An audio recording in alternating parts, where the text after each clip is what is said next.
ng Diyos na sa amin ay nagmamahal. Ngayon, palakpakan natin ang kabutihan ng Diyos sa umaga ito. Hallelujah. Praise God. Napakabuti ng Diyos sa ating mga buhay. Hallelujah. Pasalamatan natin siya minsan pa. Dakilang Diyos, salamat sa iyong kabutihan. Salamat sa iyong pag-ibig. Hindi namin ito masukat, hindi namin ito malirin. Pagkus Lord, na lamang kaya kami binabalik ng buong pagpapasalamat. Amen. Kaya kami lahat, Panginoon, nagkakaisa kami na ibalik sa iyo lahat ng kapulihan. Ibalik lahat sa iyo ng pasalamat, Lord. Tunay na appreciate po namin, Lord, ang lahat ng ginawa para sa amin. Sa lahat ng magalingan, sa lahat ng, Lord, pag-provide, sa lahat ng aming pangailangan. Lord, Ikaw ang nagbigay ng lahat-lahat sa amin. Dinamitan mo kami. Binigyan mo kami ng tahanan, ng masisilungan. Binigyan mo kami ng pamilya.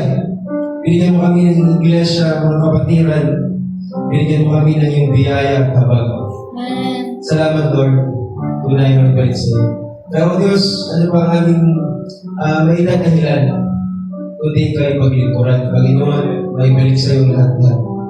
Eh Lord, patubayan mo kami katulad ng mga tumanggap sa iyo sa aklat ng mga gawa.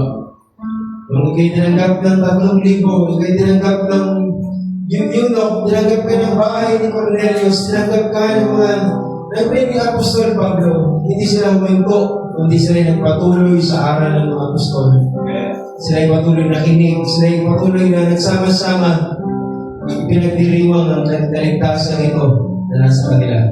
Pinagdiriwang ang banal na Espiritu Santo na nasa kanilang kalagitnaan.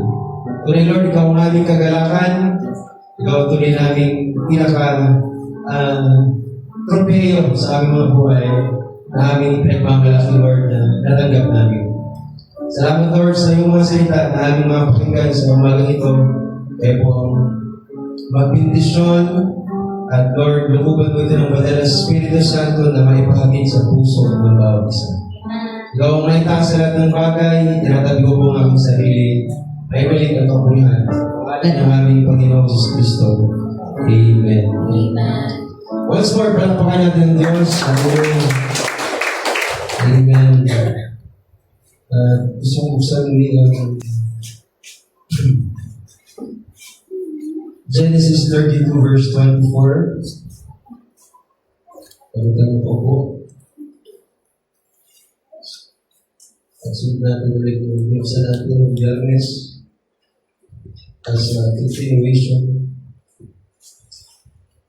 And Jacob was left alone. At iniwang mag-isa sa ako. Gabi po ito.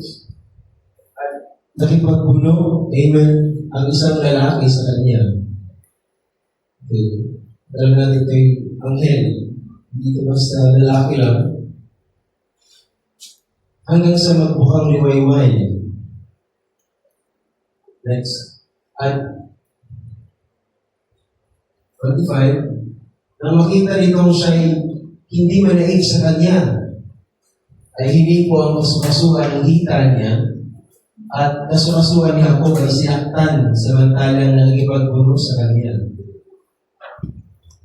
At sinabi, bitawan mo ako sapagkat nagbubukang liwayway na, mula gabi hanggang madaling araw at nakikipagpuno. At kanyang sinabi, hindi kita bibitawan hanggang hindi mo ako mabasbasan, o ibig sabihin, pagpalain. Sa Ingles kasi yan I will not let thee go except thou bless me. 27. And sinabi niya sa kanya, ano ang pangalan mo? Sabi ng anghel ng lalaki. Sabi, wala namang babae, anghel. At kanya sinabi, Jacob, mandaraya, no? Supplanter. Next. At sinabi niya, hindi na tatawagin Jacob ang iyong pangalan, kundi Israel. Israel. Ang ibig sabihin niya, sapagkat ikay nakipagbunyagi sa Diyos at sa mga tao, at ikaw ay nanaig. Praise the Lord. Ang ibig sabihin ng Israel. At mga kapatid, hawak-hawak pa rin yan sa kamay niya. Si ako. na naging Israel. Jeremiah 18. Okay. Jump tayo ng 6. Jeremiah chapter 18, verse 6. O sa bayan ni Israel, mayroong Israel na persona, Israel po yan na Jacob noon. At mayroong mga anak ni Israel na tinatawag na Israelita o kaya pwedeng tawagin bahay ni Israel. Sambahayan ni Israel. Hindi pa ako ang makagagawa sa inyo ng gaya ng paggawa ng magpapalayak nito, sabi ng Panginoon. Narito kung paano ang putik sa kamay ng magpapalayak, gayon kayo sa kamay ko. O, sambahayan ni Israel. Itutuloy natin ang ating topic na tender hand of Jehovah. Sa biyaya ng Diyos. Sagat ay opo at pagpalayan ng Diyos ng kanyang mga salita. Hallelujah. Noong Biyernes, hallelujah, we have started the topic, amen, the tender hand of Jehovah. And we also read Isaiah chapter 66. Na doon sinabi na ang kamay ng Diyos ay parang kamay ng isang ina na kumakalinga. Now, ang kamay din ng Diyos ay para din magpapalayo na umuhubog. No? Isang kamay na nagko-comfort at isang kamay na humuhulma, bumabasag. Kasi sa Jeremiah, alam natin ang nangyari dyan, sa kamay ng nagpapalayo, nabasag yung palayo. Nabasag yung putik. No? At kanyang binuo ulit na isa pang panibagong vessel. So when a person is broken-hearted and he is in the hand of God, he is a blessed person. Kasi hindi mapayag ang Diyos na sawi siya all throughout his life. A blessed person is not really a person with all lots of treasures and money. Ang blessed person sa Bible, mga kapatid, siya na nasa kamay ng Diyos. Yun ang totoong pinagpala. Sapagat siya daw po ay aalawin, at kung siya man ay basag, siya ay bubuuin. Na tinatawag na tender hand of Jehovah. So, nung Biyernes, natapos tayo sa tinatawag na breaking experience. Naalala niyo ba? Ang bawat anak ng Diyos na nasa kanyang kamay, nakita niya hindi mainam ang pagkakagawa. And he has to break it. At nakita natin itong buhay ni Jacob sa Genesis. So merong Israel na dating Jacob, merong Israel na mga Israelita na bahay ni Israel, at merong mga spiritual Israel at ikaw yun at ako. Noong 1945, yung Israel na bayan, mga kapatid, sa mahabang panahon sila ay nagkalat na parang tuba. At dahil natapos ang World War II noong 1945, wala silang matakbuhan, wala silang mapuntahan, mga kapatid. At sinabi ng Biblia, sila daw ay sasakay sa pakpak ng agila para pauwi sa kanilang tahanan. At yun ay natupad sa pakpak ng agila ng mga C-130 ng US. Because the wings of America symbolizes eagle. So hindi nagkamali ang Bible. Ang Israel umuwi sa kanilang bayan noong 1945. Simula lang yun actually. Okay? At mga kapatid, natapos ang World War II, at sa time na yun, matagumpay na nakauwi sila, nagsimuwian sila, at mga kapatid, after 3 years ng napakaraming journey sa iba't ibang panig ng mundo, ay nakauwi ang bayan ng Israel, at noong May 14, 1948, sila po ay naging bansa. Winagayway muli ang watawat ni David, at yun yung watawat nila. Makita mo yung gano'n. Well, that is the Star of David. Praise God. Now, hindi nakauwi sila sa pamagitan lang ng biyahe. Nakauwi yan sila sa pamagitan ng kamay ng Diyos. The tender hand of Jehovah. Now, tandaan natin ito, mga kapatid. Bago sila makauwi, 6 million ang namatay sa kanila. Napakarami nun. Mula 1933 hanggang 1945, no? And merong mga tinatawag na extermination camps. Sa extermination camps, marami doon mga, amen, gas chambers, para itong ganitong kwarto. Silyado lahat yan, tapos papasukin sila doon, as in punong-puno, daan-daan sa isang kwarto. At merong butas lang doon, at uusok yun, at yung butas na yun ay lalabasan ng usok na lason, at doon sila mamamatay. Ng araw-araw, libo-libo ang pinapatay. Sa totoo lang, doon lang sa gas chambers na yun, sa isang kwarto or sa isang camp, extermination camp, matagin mo, 2.7 million Jews ang namatay. Hindi 100, hindi 2,000, hindi 3,000, hindi 1,000,000, 2,000,000 ang namatay po. Okay? I just want you to realize this. Meron din paraan ng mga Nazis or mga Germans na papatayuin sila sa isang tinatawag na wall of death, na papatayuin sila doon, at pag silang dati nakatayo na, rarat-ratin sila na at doon sila mamamatay. Okay? Ang tawag doon is mass shootings. 1.5 billion pinatay sila ng paraan. 1.5 billion. Napakarami din.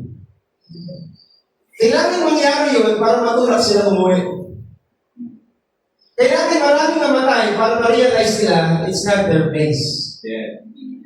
Okay? Hindi ba isasama dito yung mga ghettos at mga concentration camps na kung saan gugutumin sila, kung saan bibigyan sila ng sakit, tuturukan sila ng kung ano-ano, mga kapatid.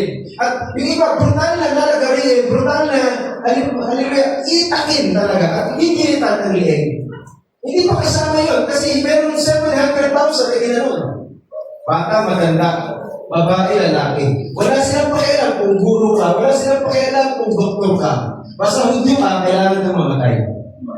Now, I'm not talking about barber's story here. Hindi ito ba itong barbero.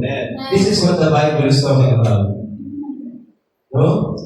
Hindi madali na iparealize sa kanila, mga kapatid, na sila ay wala sa kalooban ng Diyos.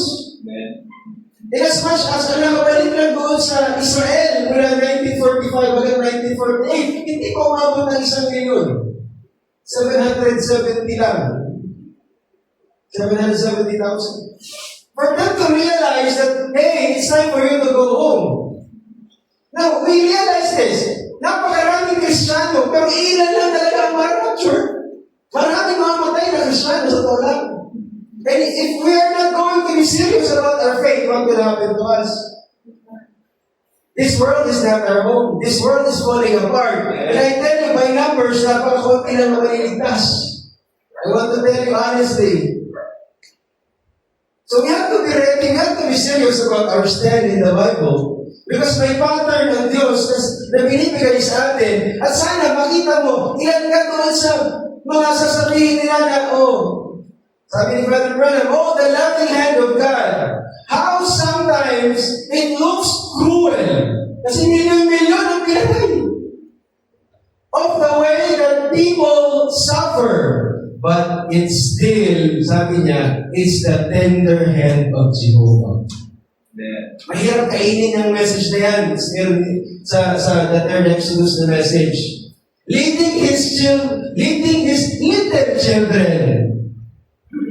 We thank you, Lord.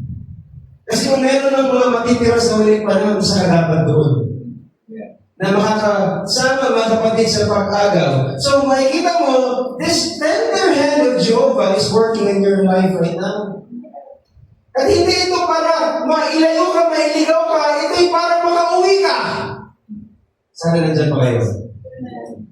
Ang tender hand of Jehovah, mga kapatid, kung si Pastor Man, ay pipilitin ka na para magbasahin mo ang Bible, basahin mo ang mensahe. Kung ayaw mo basahin, edi basahin kita. Kasi yan ang kamay ng Panginoon. Hanggat hindi tayo natututo, hindi tayo bubuuin ni Lord. Hanggat hindi tayo namamatay sa ating sarili, hindi tayo bubuhayin na mabuli. Sabi ko nga ng Biyernes, di ba? Hindi ka pwedeng buhayin na mabuli kung hindi ka mamamatay. Kasi walang resurrection, o walang death. Amen. Namatay na matagal na si Brother Edson. Hindi na ako ito, mga kapatid. Sa totoo lang, hindi ko na ma-realize na kaya ko palang gawin ang mga bagay na ito o kaya palang baguhin ng Diyos ang ganito. Para ang hirap ma-realize na ito ang parang uod yan dati. Napakahirap. How can you imagine na ang isang paru-paro ay dati palang uod? Pero ganyan ang transforming power ng Diyos. Hanggang mga kapatid, nakikita mo ba ang nakaraan mo dati? Sabi ng Philippians chapter 3:13, kalimutan mo na ang mga bagay sa nakaraan. At sabi doon, di ba, Philippians 3:13.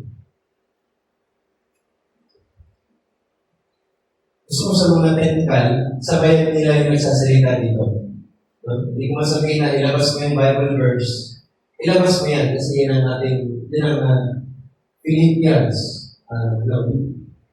Okay. 3:13. No, it's Jeremiah 3:13. Ang sabi doon, kalimutan mo ang mga bagay na nakaraan at harapin mo ang mga bagay na hinaharap. Katulad yan ng aming Bible study last night. Hindi ba Brother Jun? Sa bahay ni Brother Dudong. Ipag-pray si Brother Dudong, gusto niya na magbabaptize. Sa Sabado. So ipag-pray niyo siya, mga kapatid, and it's a great gift of faith. No? Hindi ko pa inaaring tinagot, tatapos isang bagay ang ginagawa ko, nililimot ko ang mga bagay na nasa likuran. Mga bagay na nakaraan. Kalimutan mo na yung pagkos, sabi niya, itinutungo ang mga bagay na hinaharap.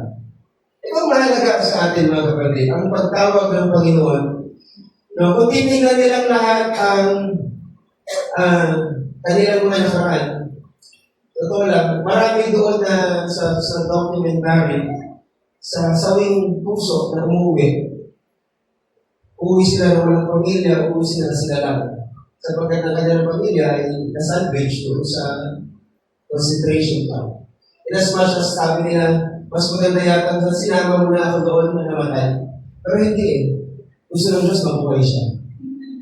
At mga kapatid, may mga ganong sitwasyon sa atin na parang ikaw lang ang nananampalataya sa pamilya mo. Pero mga kapatid, huwag mong kakalimutan napakataas ng pagkatawag ng Diyos. 14. Sabi niya dyan, nagtutumulin ako sa hangganan sa nagtimpalang ng dakilang pagtawag ng Diyos na kay Kristo Jesus. Ang tawag dyan, High Calling of Christ. Alam bang napakataas ng pagkatawag mo na galing sa Diyos? Hindi tao ang tumawag sa iyo. Lalo hindi religion ang tumawag sa iyo. Ang salita ng Diyos ang tumawag sa iyo. Eh, napakataas ng pagkatawag na yan. Kaya huwag yan sasayangin. At gagamitin ng Diyos ang kanyang tender hands. Kung sinabing tender, maingat, maawain, madamayin, malambot o malumanay. Yan ang tender. Ano man ang Tagalog ng tender, masasabi ko na mapagmahal ng kamay ng Diyos. Isa ito na haplos ng pag-ibig. So, pwede kong sabihin, merong maingat o mapagmahal na kamay ng Diyos na mula noon kumikilos na sa buhay mo. Bata ka pa lang, kumikilos na sa buhay mo, hindi mo lang nalalaman. Marami kasi nami-misunderstood ang kamay ng Diyos. Hindi na lang lubos na maunawaan ang pagkilos ng kamay ng Diyos. Minsan nakabase ang kanilang pag-unawa sa kamay ng Diyos sa ganda o hindi magandang nangyayari sa buhay nila. Which is hindi dapat ganun. Dapat nakabase ang nangyayari sa pag-ibig ng Diyos. Ang pag-ibig ng Diyos, malumanay. At the same time, nagtutuwid. Sabi ni Brother Branham, God's love is corrective love. And God's love, parang magulang. Saan ka na pumunta? Uwi! Uwi! Diba ganyan ang mga magulang? Hindi ka mapalagay hanggang di nakakauwi ang anak mo. And the same as the Lord. Hanggang hindi ka na uuwi sa Kanya, hindi siya hihipo. Sapagkat ang galing sa Kanya, babalik sa Kanya. Praise the Lord. Ito, palapakan mo ang Panginoon. Hallelujah. So, nais natin na maintindihan ang kamay ng Diyos o mahal ng Diyos. Alam niyo kung meron man na hindi nakakakunawa sa kamay ng Diyos, ako yun. 11 years old pa lang ako, pumanaw ng tatay ko, no? Tatlo kami magkakapatid, dahil ko walang mainam na trabaho. So, paano kapatid? Hindi ko talaga maintindihan ang kamay ng Diyos noon. Don't worry, it's not about my life story. Okay? Pero I know what I'm preaching this morning. I know it for so many years.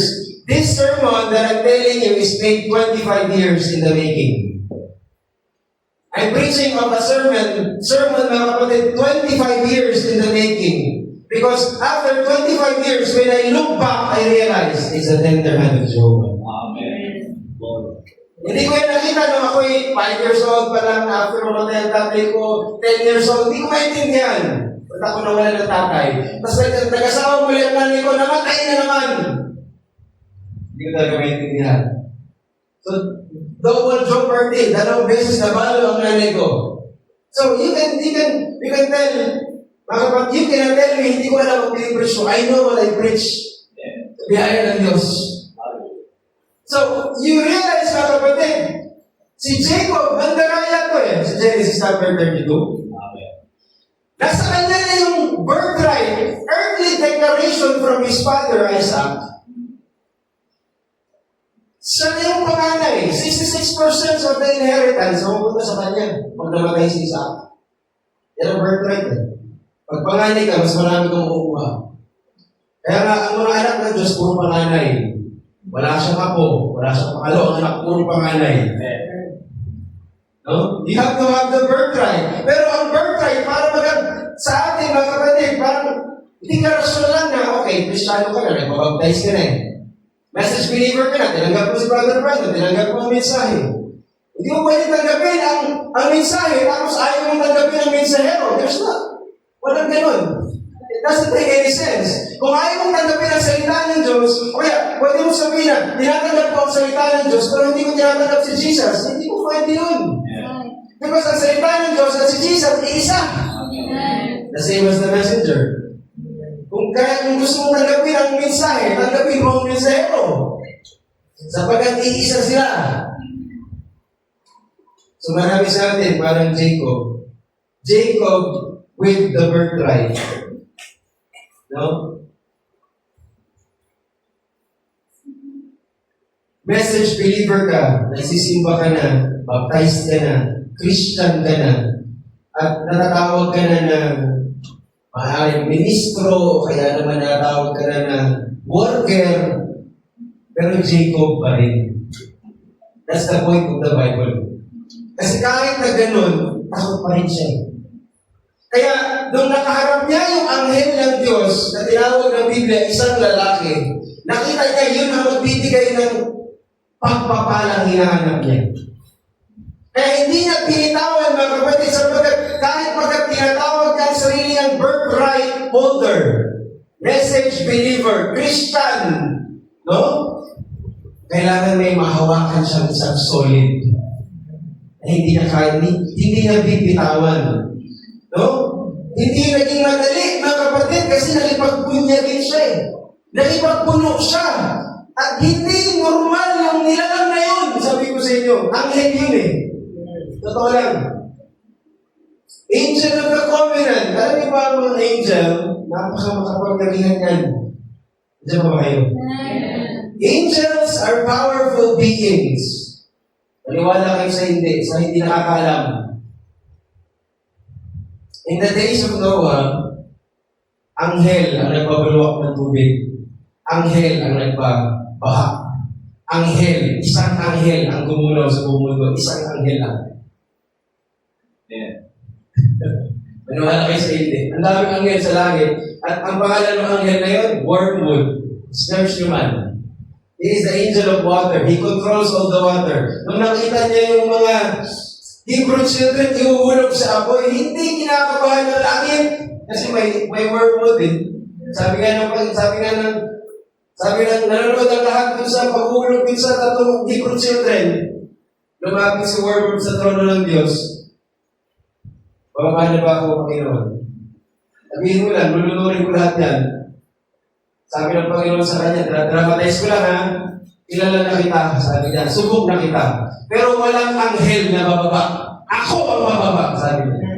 Kaya nung hinulog yung tatlong Hebrew children, nung sinilip ng Nebukadnezar, sabi niya, tatlo na hinulog ko, pero bakit? Apat. May nakikita akong anak ng tao sa gitna ng hurno.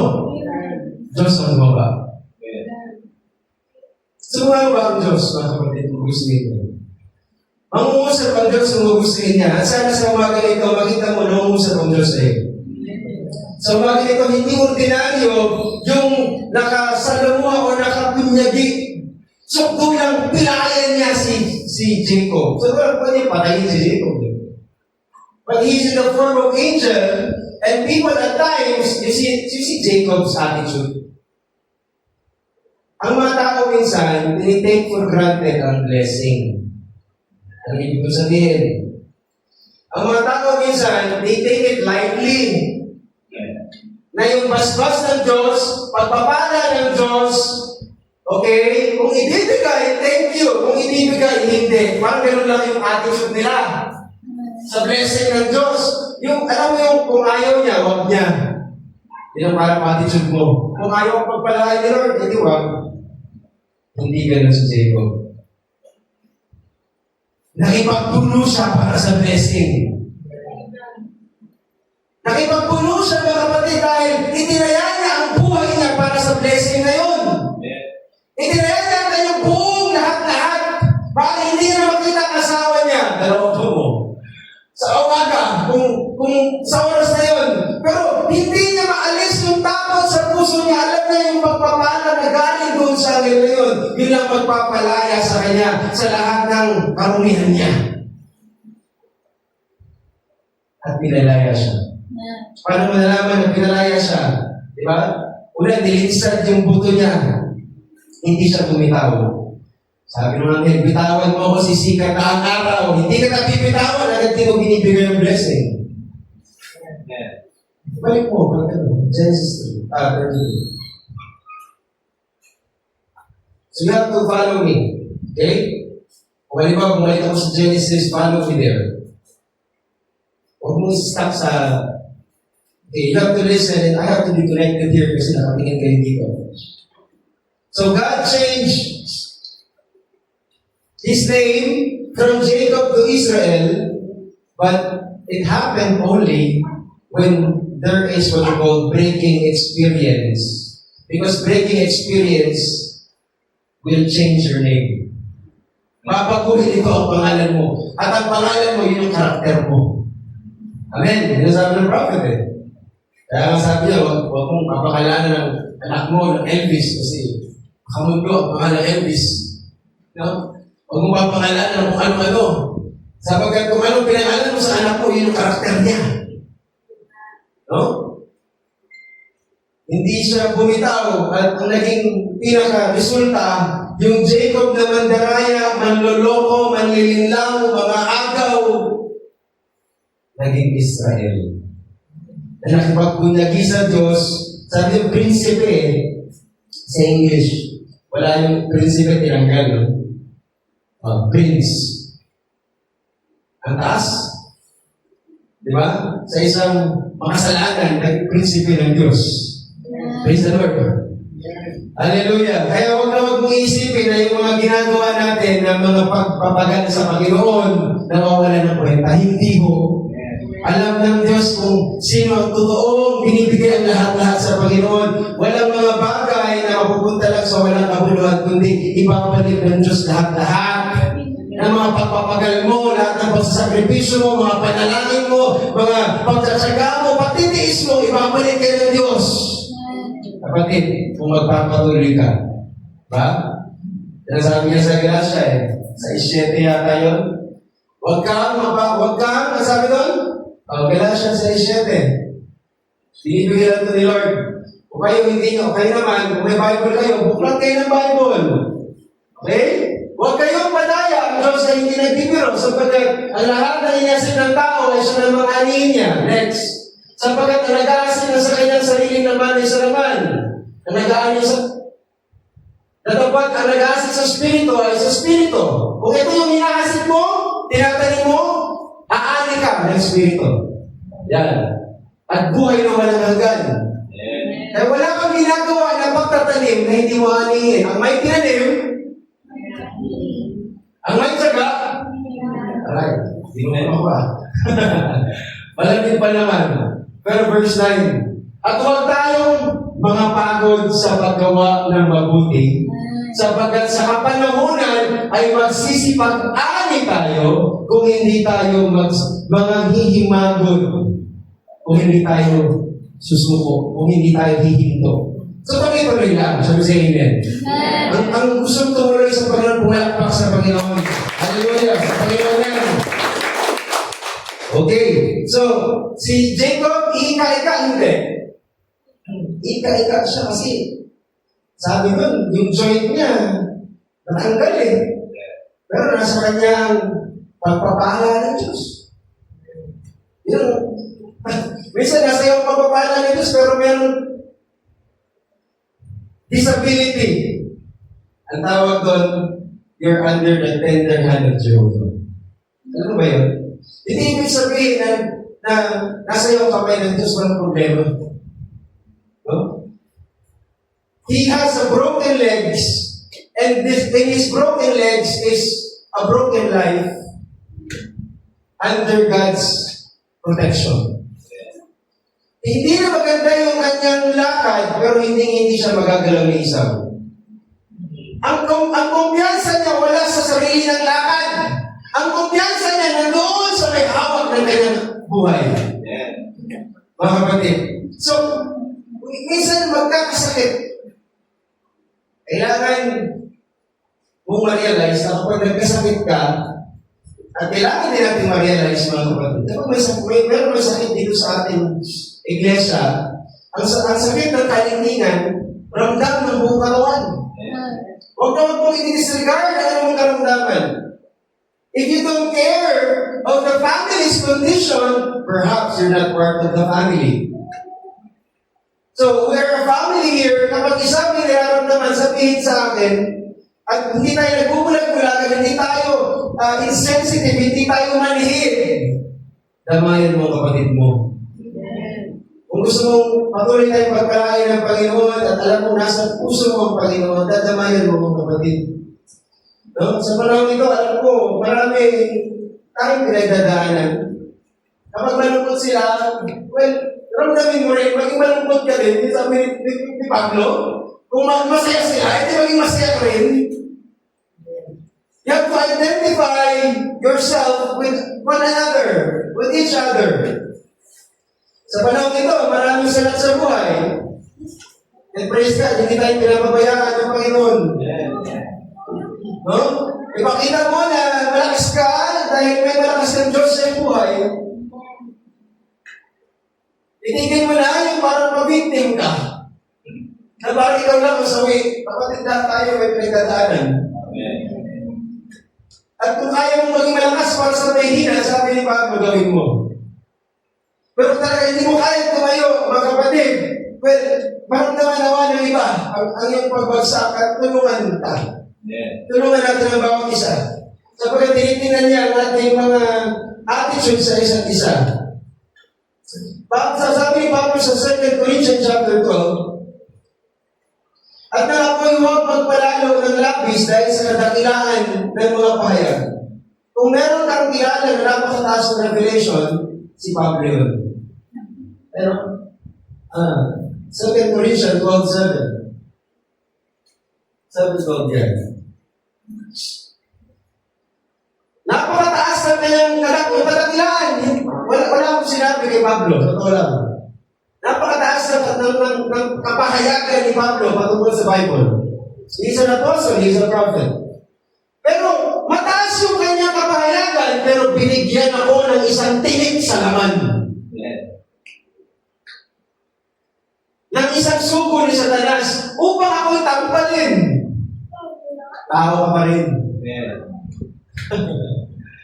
Nang ako'y huwag magmataas ng labis, magpalalo, huwag lumaki ang ulo. Kasi ang daming alam. No? Tungkol dito, tingnan mo tingnan niyo mabuti. Eyes here. Mata dito, mata. Mataas sa kanyang revelation, marami siyang alam sa Biblia, pero mga kapatid, binigyan siya ng Diyos ng tinig sa laman. At ang sabi niya, 3 beses kong pinanalangin sa Panginoon upang ilayo ito sa akin, pagalingin ito. Pero hindi siya pinagaling ng Diyos.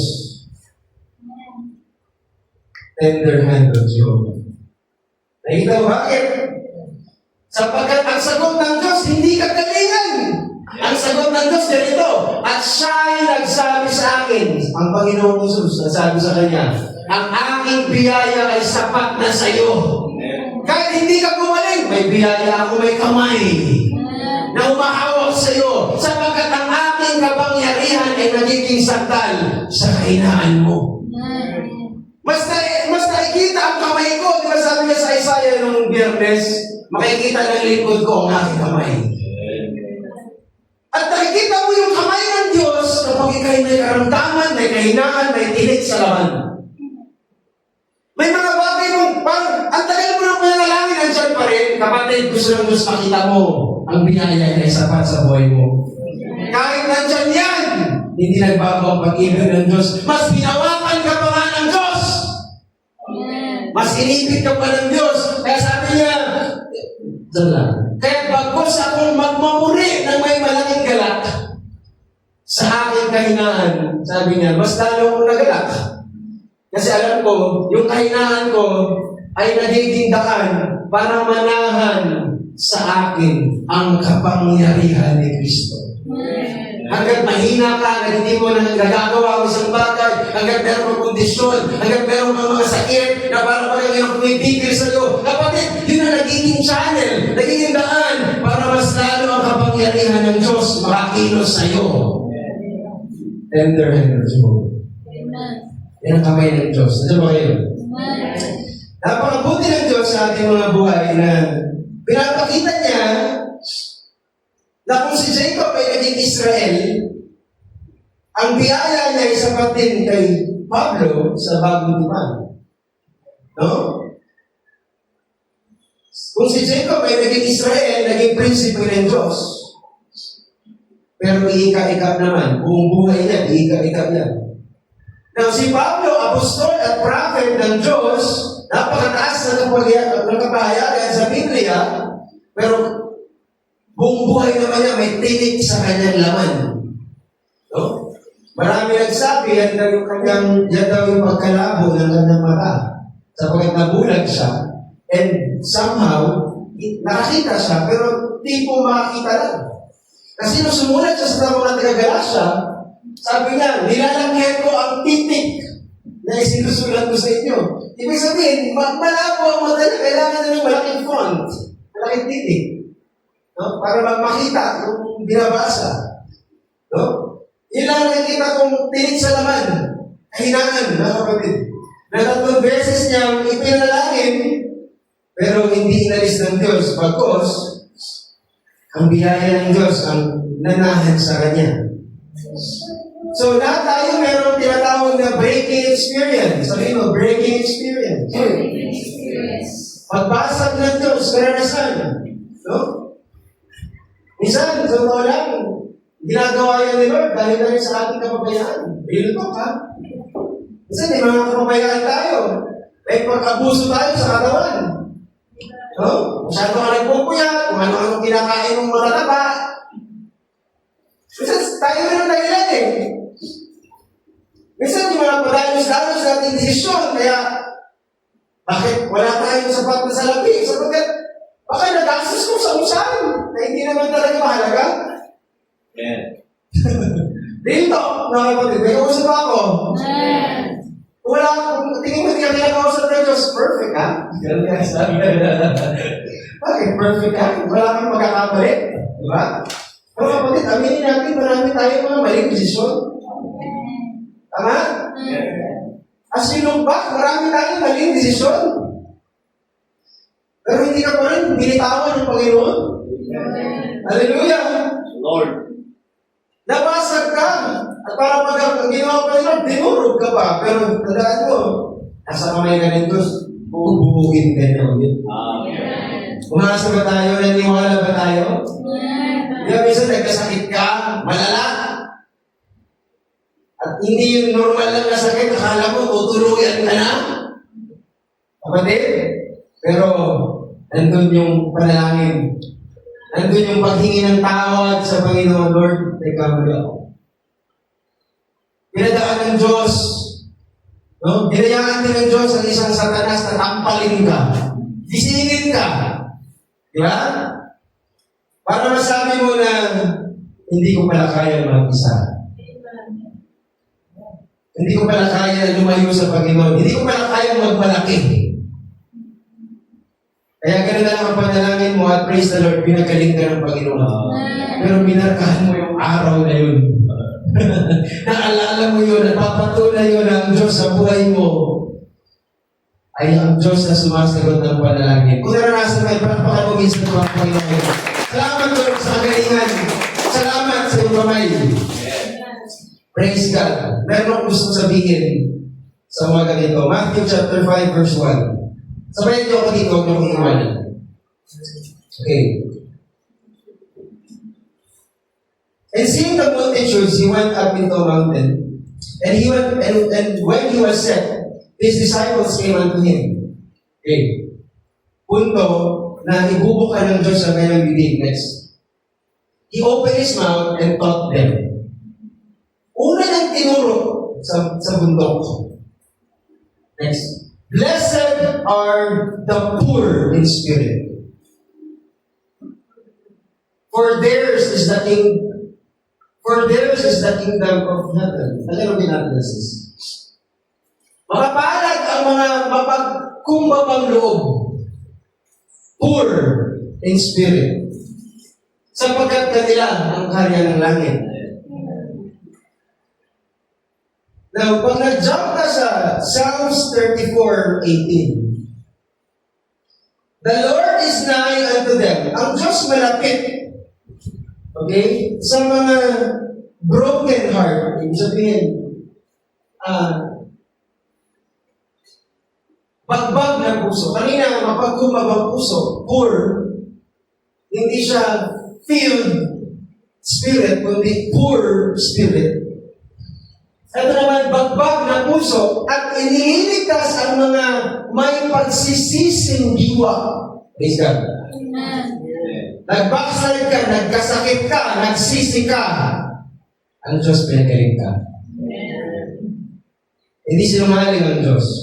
Contrite spirit yan, pag in-English mo yung Psalms 34:18. Ang ibig sabihin ng contrite spirit, alam mo kung kailan ka magsisisi. Meron ang attitude na dapat ako magsisi, nagsisisi ka kasi guilty ka. At dahil guilty ka, gano'n na lang ang pagpapakumbaba mo sa Panginoon. At ang sabi ng Biblia, mapalad ka. Kung mayroon kang ganyang puso na handang magsisi. No?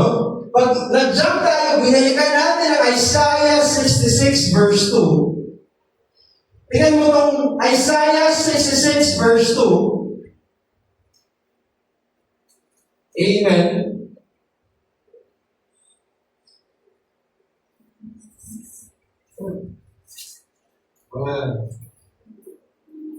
Tagalogin natin. Sapagkat lahat ng mga bagay nito ay nilikha ng aking kamay. Sabi niya. At sa gayoy nangyari ang lahat ng mga bagay nito. Sabi ng Panginoon. Ngunit, tingnan mo, ang tao ito ay titingnan ko. Meron siyang titingnan tao. Meron siyang hahanapin tao. Sa umaga nito. Sa mga tuwid bagay, siyang dukha, poor. At may pagsisising loob. At nanginginig sa aking salita. You recognize the hand of God in your life. You recognize na ang kamay ng Diyos, siya yung kumikilos sa buhay mo, nagliligtas sa'yo, nag-iingat sa'yo. Mga aksidente, niligtas ka ng Diyos. Pero ang titignan niya, hindi yung pagmamalaki mo.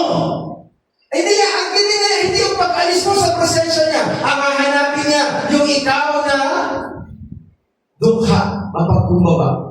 At nagsisising loob, nanginginig sa kanyang salita. Ibig sabihin na nanginginig, hinahanap. At kapag napakinggan niya, gano'n na lamang niya, nire-respeto. Ngayon na lamang niya pinapahalagahan. Ganun ba kayo? Yan ang hinahanap na. Meron kasi yung mga taong nagsisisi talaga. At may mga tao naman na mahilig manisi sa iba. Na parang ilalagay nila yung kanilang sitwasyon na ganito. Naging ganito ako kasi dahil sa kanya. Hindi na hinahanap ni Lord. Ang hinahanap ni Lord, siya mismo nagsisisi. Okay? Hindi ako mag-church kasi ganito siya eh. Diba? Ugali yan ni Adan eh. Nung nagkasala si Adan, yung babae kasi nagbinigay ko eh. Sabi naman ng babae, yung serpente kasi.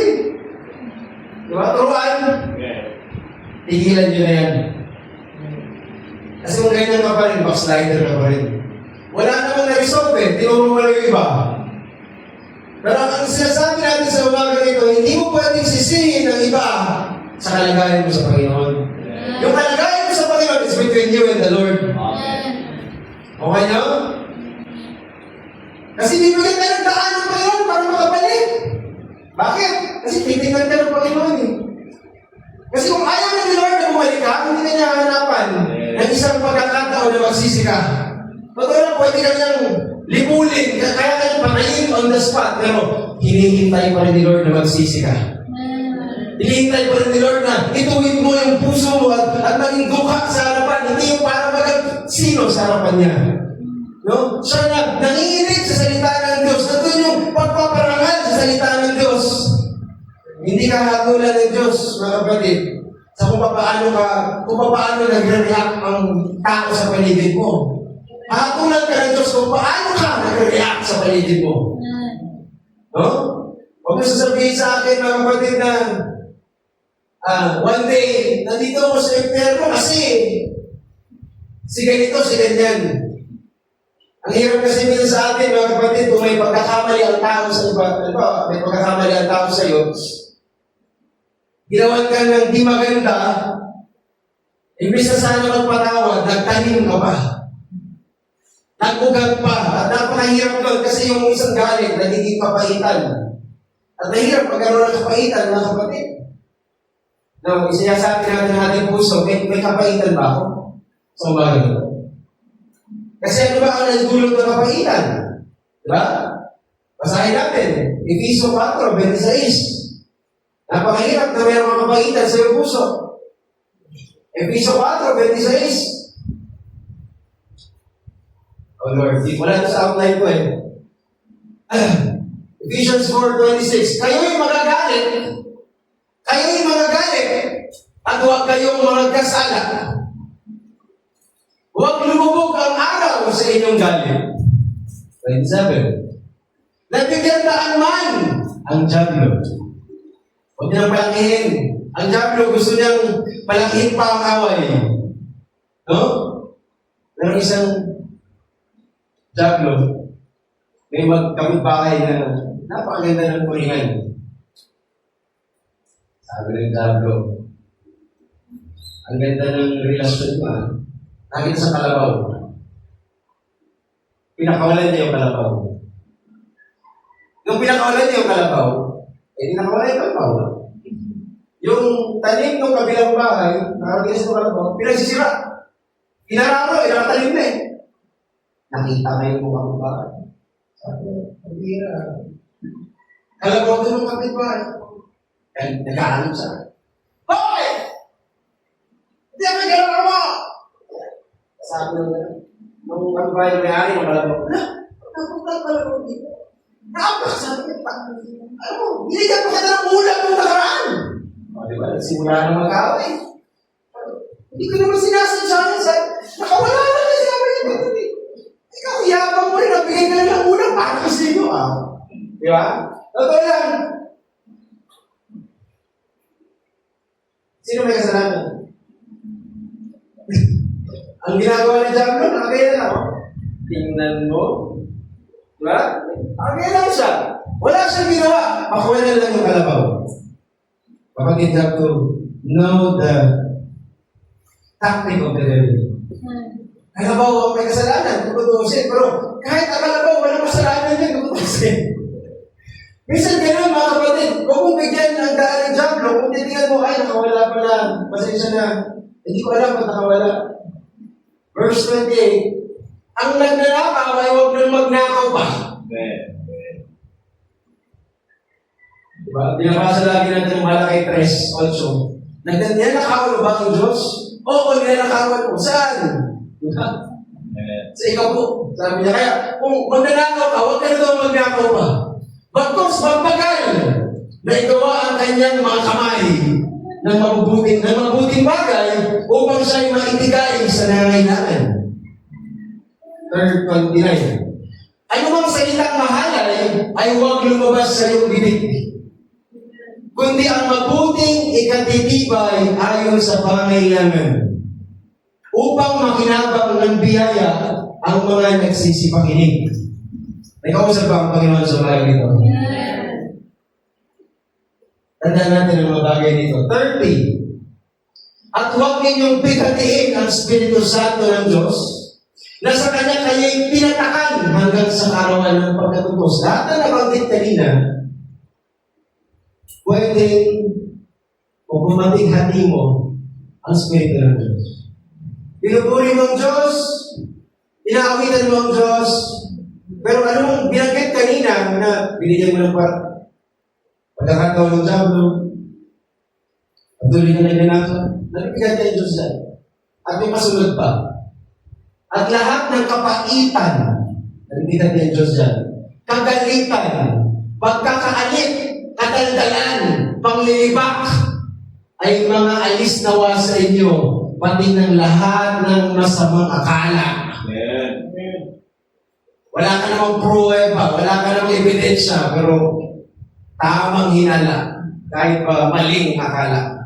So, kailangan natin ipag-frame. At magmagandang loob kayo sa isa't isa, mga mahabagin na mga patawaran kayo sa isa't isa. Kaya naman ng pagpapatawad sa inyo ng Diyos kay Kristo. Ano para pa natin ang Panginoon sa pa? Lord, salamat sa mga salita niyan. Alam mo, napakagandang basahin yan. Lalo kung bukas ang ating puso. Mga kapatid, hindi nasasayang ang mga salita niyan. No? Na napapakinggan natin. Praise the Lord. So, ang mga tao na nais na ma-rapture one day, you want to be raptured one day, lagi natin kakandaan yan. Ingatan mo yung sarili mo. No? Always have poor spirit sapagkat nasa iyo ang kaharian ng Diyos, sabi niya. There is the kingdom of heaven. At gagawa ang Diyos kung nasa iyo ang kaharian ng Diyos, nasa iyo ang banal na Espiritu Santo ng Diyos. Tandaan mo, hindi ka magiging proud. Sabi mo, proud. Yung proud na para bagang I'm needing of nothing. Hindi ko na kailangan ng pagtutuwid ng Diyos, ang salita ng Diyos. Mas pag ganito ang attitude mo, mas kailangan mo ang salita ng Diyos. Sabi sa Amen.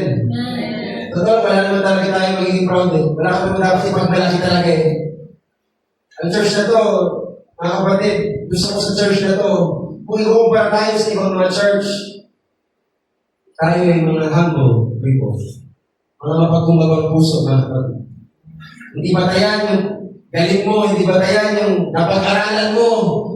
Huwag mong ipaghambog yan sapagkat hindi ang kalooban ng Diyos. No? Lagi tayong mapagkumbaba. Sabi sa Amen. No? Hallelujah. Sana may kausap ako sa umaga nito. Kasi ayaw natin na maging para bagang Laodicea na nasa kanya lahat daw. Nasa kanya lahat. Sabi ng ni Brother, pwede mo mag-alam ng Moses. These physical things, yung this is T-H-E-S-E, these physical things, lahat daw ng mga material na bagay natin, yan mga, ito, minsan sinampalak ng boat na to eh. No? Alam niyo naman, biniyahan tayo ng Panginoon ng bahay, kotse, trabaho, noon. At binasa ito sa akin ng isang brother na may pag-ibig. Lahat daw ng mga physical things are not the true basic necessities of your life. Sana tumihin mo yan. Kasi kung dyan ka pa rin nakatali, kapatid, sana makalaya ka. Lahat ng mga physical things, hindi daw yung talagang basic necessities of your life. For a man's life consists not of the things he possesses. Ang buhay ng tao, hindi ito puro lang kung ano yung pagmamayari niya. Sabi ko kami sa Bible study, kapag namatay ang isang tao, lahat naman iiwanan niya eh. Wala siyang madadala. Kaya yun, sabi ni Brother Branham, hindi, ang buhay ng tao, hindi ito, ang kahulugan, hindi yung kung ano yung possession niya, ano yung napundar niya. Kasi ang napundar niya, hanggang dito lang yan. But rather, seek ye first the kingdom of God and His righteousness, and all material necessities will be added unto you. Unahin mo yung dapat mo unahin. Hindi ko ano-anong inuunan mo. Because hanggang hindi mo ito inuuna, you miss the point. Kahit anong simba mo rito. Ito lang.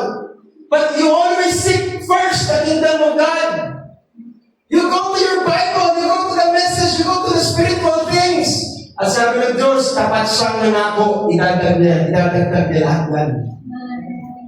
The people of God are not material-minded. Amen. Alam mo, kamay ng Diyos kaya nang ibagsak lahat ng kailangan mo eh. Kasi, the tender hand of Jehovah, kung hindi ito talagang kung ligo din ang kamay ng Diyos, kaya ibigay lahat ang gusto mo. Kaso lalaki ang ulo mo. Pero sa Satanas eh, ibigay lahat ang gusto mo. Pero hindi yung kailangan mo. Andiyan ba kayo? Iba yung gusto mo sa kailangan mo. Anong kailangan mo? Ang salita ng Diyos. Yan dapat ang maging priority mo. Sapagkat ang mga tao o anak ng Diyos, hindi daw sila material-minded. They are Christ-minded. Amen. Sa talagang pwede ang Panginoon maging mas mataas pa sa mga pariseo sa oras niya yun. Pero naging karpintero lang siya. Nagnalatili siya ganun. They do not seek the treasures that are below. They seek those above. It is absolutely true. The majority of Christians are not wealthy. Yes. Ang laki ng not. But Christian pa rin.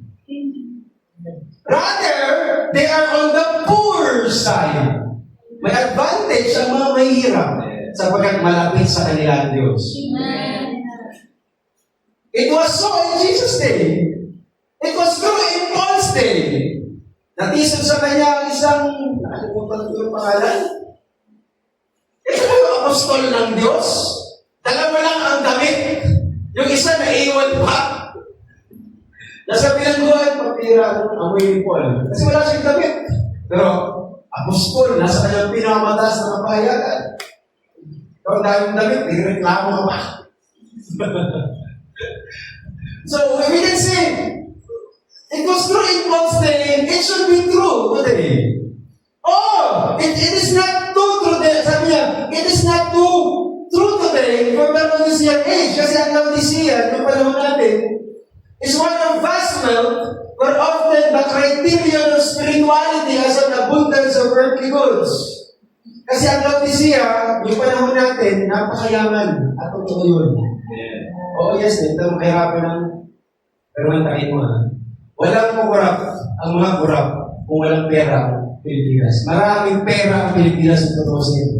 Kahit utangin, pera pa rin yan eh. Mayaman! Kung pilihan mo ha. Eh, totoo yung sinasabi, no?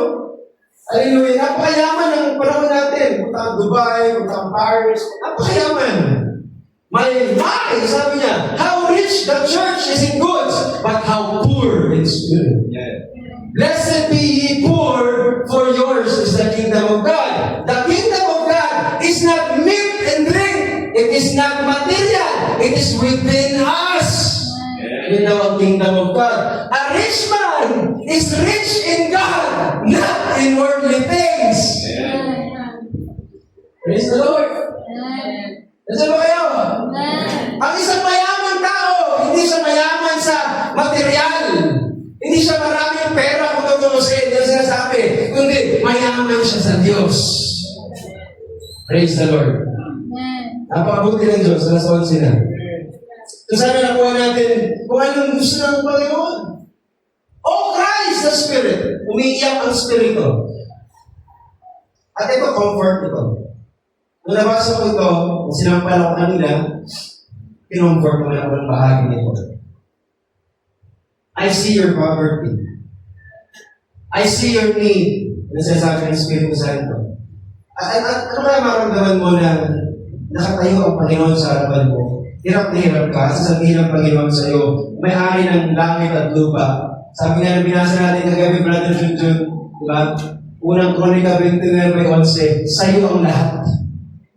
Lahat-lahat sa iyo, sabi niya. At sasabihin ng tao yun, ng Diyos na yun, alam ko ang kahirapan mo. Alam ko ang pangailangan mo. Maaaring wala ka masyadong pagmamayari. Wala kang anuman na ipag-iayabang. What you did has been taken from you. Ano ba yung mga ginawa mo? Inalis ko sa iyo. You gladly gave up your possession in exchange for eternal ones. Amen. Si Moses, siya na kasunod na parako. Pero iniwanan niya yung ganong trono para yakapin ang kadustahan ng Israel.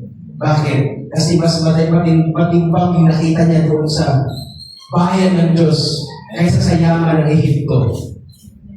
You are laughed at, pinagkatawanan ka sa buhok mo, sa forma mo. Hindi bulag ang Diyos sa bagay na yan. No? Pinagkatawanan yung pananampalataya mo, yung paniniwala mo, you are scorned. Nasasaktan ka. Nakagupit ka ng mga pananalita. You don't have material resources to fall back on. Sila may mga magaling na lawyer. Sila may magaling na backup. Mga koneksyon sa politika. But you are rich in spite of it all. Wala ka bang mga ganun? Pero mayaman ka pa rin. Your security lies in Him, who is your shield and exceeding great reward. Your kingdom is yet to come, but it will come. And it will be an everlasting one. Yes, I am mindful of your trials and woes. Iniisip ko yung mga trials mo. Hindi ka makatulog minsan, umiiyak mo na lang. Pero nakikita ko yan. Bawat patak ng luha mo, naiisip ko rin yan. Kaya sinasabi niya, I know how hard it is to get along. Minsan ayaw ka na magpatuloy kasi mahirap. Hindi mo na alam anong mangyayari bukas. Mahirap isipin. Pero tumatulog ka at igigisingin kita. Magpapatuloy ka pa rin. But I will remember all this when I return to claim you as my own. And then I will reward you. Hindi ko kakalimutan lahat ng ginawa mo para sa amin. Hindi ko kakalimutan lahat ng mga luha na yan. Sapagkat ang tunay na anak ng Diyos, mayaman siya sa loob. Wala ka na sigurong kutsyon, wala ka na sigurong aircon, baka panig lang yan. Mga kapatid, pero ang puso mo na nasa Panginoon na mahalaga. Yun ang kayamanan mo, nandiyan ba kayo? Amen. Bakit ka mayaman? Kasi nakikita mo ang kamay ng Diyos. Nakikita mo ang puso ng Diyos, mga kapatid. At sana sa umaga ito, kahit pa paano nakadagdag ito sa pananampalataya. Amen. Na ang kamay ng Diyos, mga kapatid, ikilos yan. Laging on time yan. It's never been late. It's never been too early. It's always on time. Siyang singin. Amen. At sana, ito ay maging inspirasyon nyo sa buong linggo. No? Na may mga panahon na minsan mahirap umusad ang buhay, mahirap lumakad kasi ika-ika ka na. Nabalian ka na kasi. No? Malabo ang paningin mo parang si Pablo, hindi mo makita. Pero tandaan mo, you're 360. Pagkaniwala mo na yan. 360, ibig sabihin, kung mga hindi mo na kaya kontrolin, no? You always have a hand of God backing you up. Pinawag natin kanina, hold to God's unchanging hand. Kung yung kamay na noon ay kumilos sa mga nauna sa atin, lalo sa ating panahon. Alam nyo, walang-wala tayo. Hindi tayo katulad ng Laodicea na napakayaman. Pero yung kanyang kamay ng ating kayamanan. Ito kayo, palapakan natin ang Panginoon. Nahirakan ko kayo. Hallelujah. Nahirakan magpuri sa Panginoon. Hallelujah. Praise God, praise God. Hallelujah.